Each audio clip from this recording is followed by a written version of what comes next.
Halo geng, kembali lagi di channel Dewa Langit.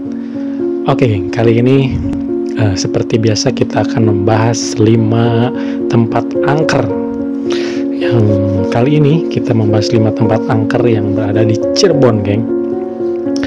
Pasti kalian penasaran ya, sebelum ke videonya saya mau minta bantuannya untuk subscribe channel ini. Thank you. Oke, tanpa banyak bacot lagi geng, kita langsung ke videonya.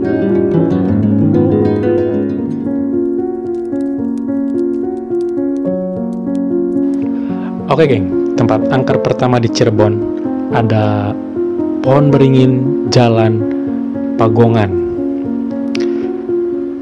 Warga kota Cirebon yang kerap kali melintas di Jalan Pagongan tentu pernah melihat sebuah pohon beringin besar yang tumbuh di pinggir jalan.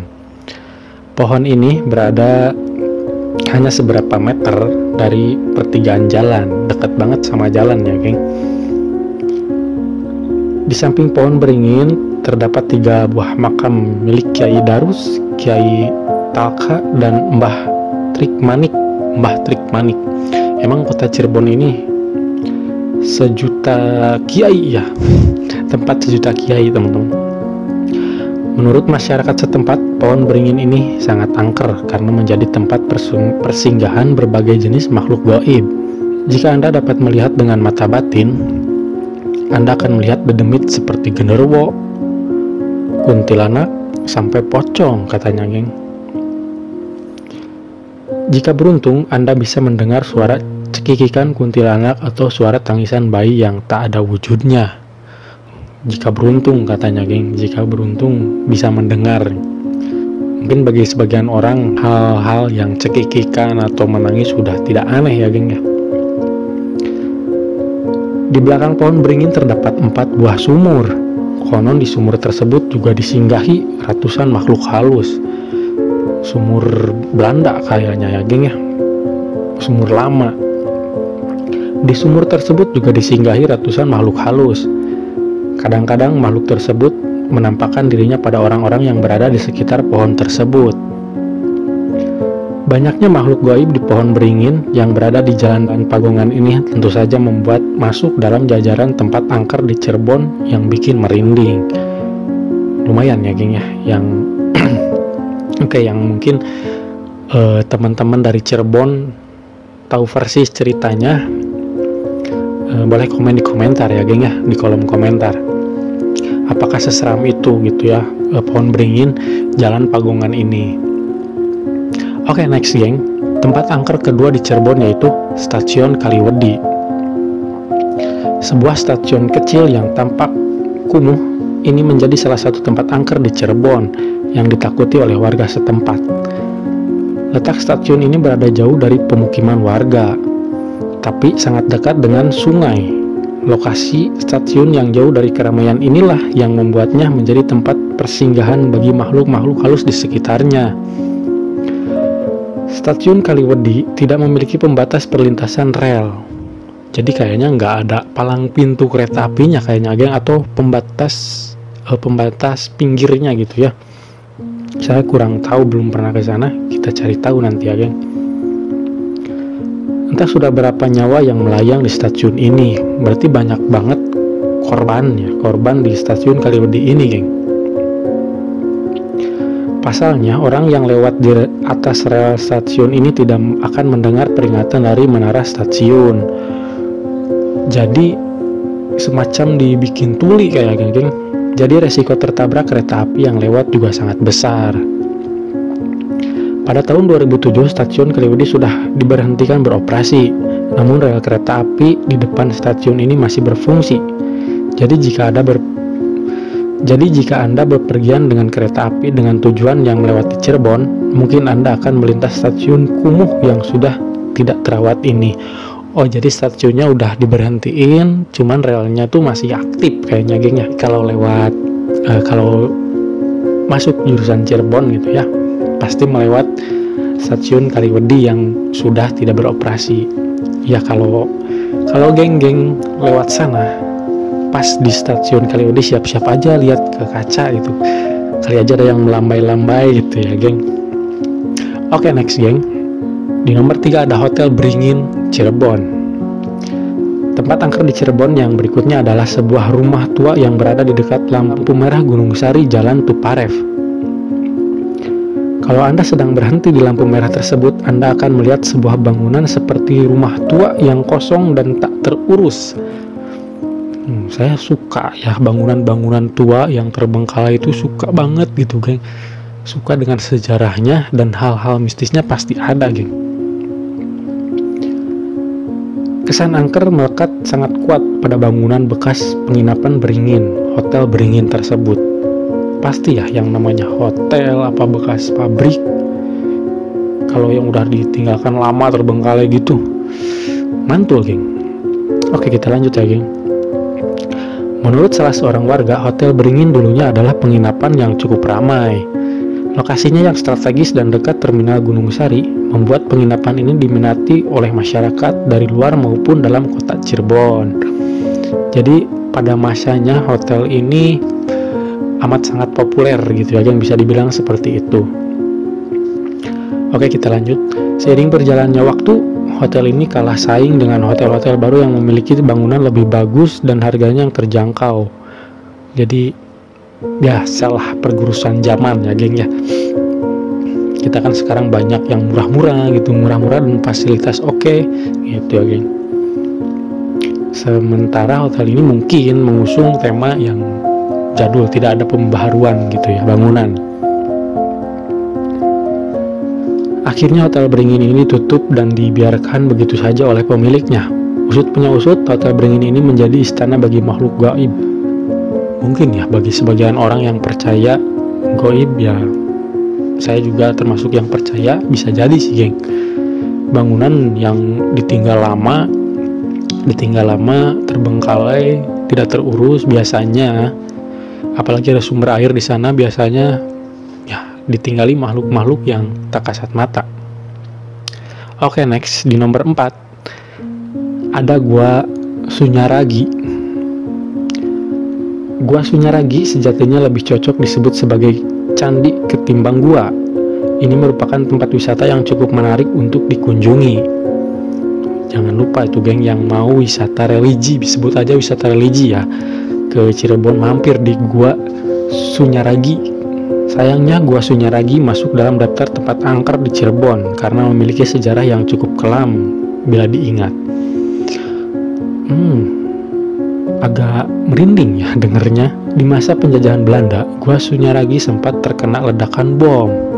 Kemudian, gua ini dibangun kembali di tahun 1852 dengan bantuan arsitek dari Cina. Jadi ini tuh bukan bangunan aslinya ya, geng. Bangunan aslinya terkena ledakan bom, mungkin ini menyesuaikan bangunan aslinya, seperti itu ya, geng. Setelah pembangunan selesai, para arsitek dari negeri tirai bambu ini langsung dibunuh di dalam gua. Wow, amazing. Sangat, gimana ya? Langsung dibunuh dong dalam gua. Mereka dibunuh agar tidak membocorkan rahasia apapun di dalam Gua Sunyaragi. Oh, jadi di dalam Gua Sunyaragi ini ada something yang tidak boleh orang luar tahu gitu, geng. Sampai saat ini, juru kunci Gua Sunyaragi maupun wisatawan yang berkunjung kemari pernah melihat penampakan arwah dua arsitek tersebut. Oh, gengs, kalian yang udah pernah kesana gitu ya, pernah mengalami hal yang mistis dari sana, tolong ceritakan di kolom komentar, geng. Keseraman Gua Sunyaragi tidak sampai di situ saja. Pasalnya, gua ini juga menjadi lokasi untuk menggelar tari topeng yang syarat akan unsur gaib. Tubuh para penari sering dirasuki oleh Nyimas Gandasari. Jadi banyak tempat ritual ya, bukan tempat ritual, suka dipakai ritual tari topeng gitu ya, yang kental akan hal gaib atau mistis. Oke, kita lanjut. Yang bikin merinding, beberapa orang mengaku pernah melihat penampakan hantu Nyimas Gandasari sedang menari di pelataran Gua Sunyaragi pada malam hari. Itu jackpot sih ya menurut saya, bisa melihat Nyimas Gandasari menari di pelataran gitu ya. Jarang-jarang loh. Terlepas dari hal-hal mistis yang terjadi saat ini, Gua Sunyarangi juga memiliki aura gaib tersendiri. Hal tersebut disebabkan karena batu-batu karang yang dipakai untuk membangun gua ini berasal dari pantai selatan. Wow, memang ya, deretan pantai selatan gitu ya, amat sangat kental dengan mistisnya ya. Ini bisa jadi memang itu batu-batu itu menyimpan aura-aura mistis atau gaib ya, geng. Konon di masa pembangunannya batu-batu tersebut dikirim ke Cirebon oleh pasukan gaib. Langsung dikirimnya pakai pasukan gaib ya, geng. Ya masuk akal sih kalau zaman dulu ya, geng ya. Oke, next, geng. Tempat angker selanjutnya adalah Gedung Negara. Gedung bersejarah yang terletak di Jalan Siliwangi, Cirebon ini masih terawat dan sangat amat cantik. Melihat kecantikan Gedung Negara ini, tentu saja rasanya tidak percaya bahwa bangunan ini masuk dalam daftar tempat angker di Cirebon. Sedikit informasi, Gedung Negara merupakan tempat singgah bagi orang-orang penting di Indonesia yang datang ke Cirebon. Bahkan Presiden pertama dari Republik Indonesia juga pernah bermalam di gedung ini. Saat ini Gedung Negara juga digunakan untuk menggelar seminar atau acara yang diberikan dengan sejarah dan budaya Cirebon. Jadi gedung ini tuh gedung serbaguna lah, bisa dibilang gedung serbaguna mungkin ya. Jadi mengadakan pagelaran seni budaya gitu, sejarah dan budaya, selalu menggelar seminar, selalu digelar di Gedung Negara Cirebon ini, geng. Di samping Gedung Negara terdapat penangkaran rusa yang tidak terlalu luas, tapi menjadi daya tarik tersendiri bagi gedung ini. Jadi ada penangkaran rusa juga ya di samping Gedung Negara ini, geng. Tentu saja hal-hal di gedung ini membuat kita betah dan ingin mengambil foto yang sebanyak-banyaknya. Cerita mistis yang membuat Gedung Negara diklaim sebagai tempat angker di Cirebon ini datang dari seorang yang pernah tidur di dalam gedung ini selama sebulan lamanya. Jadi pernah ada orang yang tidur selama 1 bulan full dan menceritakan kisahnya gitu, geng. Pada awalnya seorang yang tidak diketahui namanya ini, Mr. X kita sebut, sangat senang dan bangga bisa tinggal dalam bangunan yang bersejarah. Sayangnya setiap malam Mr. X tidak bisa tidur. Ia mengaku sering melihat penampakan makhluk astral yang berada di kamarnya. Selain itu, di malam hari Mr. X juga sering mendengar suara orang bermain air yang berada di pekarangan gedung.